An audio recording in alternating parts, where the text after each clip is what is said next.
नमस्कार। बुधवार को गृह मंत्री अमित शाह ने प्रेस कॉन्फ्रेंस किया और प्रेस कॉन्फ्रेंस में ये बताया कि 28 मई को प्रधानमंत्री नई संसद भवन की बिल्डिंग का उद्घाटन करेंगे। इसके साथ ही इस भवन निर्माण से जुड़े 60,000 श्रमयोगियों को प्रधानमंत्री सम्मानित करेंगे। इसके साथ ही अमित शाह ने जानकारी दी कि नई संसद के उद्घाटन के मौके पर नए भारत को परंपरा से जोड़ा जाएगा। आजादी के बाद भुला दिए गए सेंगोल की संसद भवन में स्थापना होगी। इसे तमिलनाडु से आए विद्वान प्रधानमंत्री को सौंपेंगे। अमित शाह ने कहा कि सेंगोल भारतीय परंपरा का हिस्सा रहा है। इसका संबंध भारत के इतिहास और आजादी से है। उन्होंने कहा कि इसके लिए संसद भवन से अधिक उपयुक्त, पवित्र और उचित स्थान कोई और नहीं हो सकता। तो ये सेंगोल है क्या, इसका इतिहास क्या है और आजादी से इसका क्या संबंध है, आइए समझते हैं। सेंगोल शब्द संस्कृत के सुंग शब्द से बना है, जिसका अर्थ होता है शंख। शंख वैदिक परंपरा में पौरुष के उद्घोष का प्रतीक है। इसे राज्य के विस्तार, प्रभाव और संप्रभुता से भी जोड़कर देखा जाता है। ऐसे ही सेंगोल भी राज्य की संप्रभुता, प्रभाव, विस्तार और पौरुष के प्रतीक के तौर पर वर्णित है।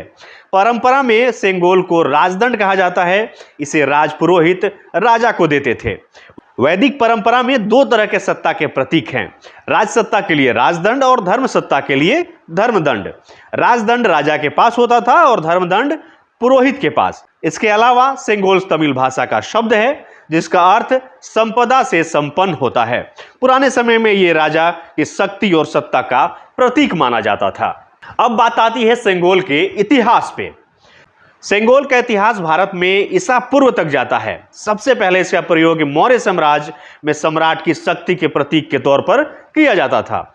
गुप्त साम्राज्य, चोल साम्राज्य और विजयनगर साम्राज्य में भी सेंगोल के प्रयोग के प्रमाण मिलते हैं। मुगल और ब्रिटिश हुकूमत भी अपनी सत्ता और साम्राज्य की संप्रभुता के प्रतीक के तौर पर सेंगोल का प्रयोग करती थी।